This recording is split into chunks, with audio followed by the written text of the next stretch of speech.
ಹಾಂ ಸವಾಸ ಬೇಡ.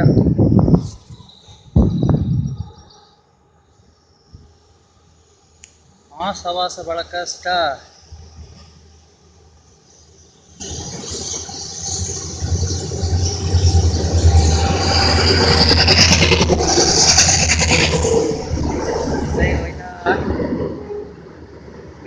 ಸರಿ ಇಲ್ಲ ನೀವು ಮಾತಾಡು, ನೀವು ಮಾತಾಡ್ತೀನಿ, ನನ್ನ ಕೆಲಸ ಮಾಡಿ.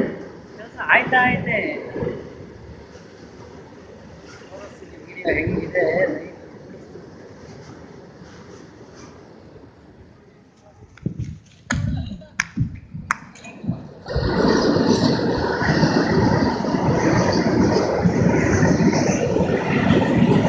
ಮೊಬೈಲ್ ಬಿದ್ದೋಗ್ಬಿಡೋದು ಈಗ ನಿಜ ಮಾತಾಡ್ತಾ. ಮೊಬೈಲ್ ಬಿದ್ದೋಗ್ಬಿಡೋದು.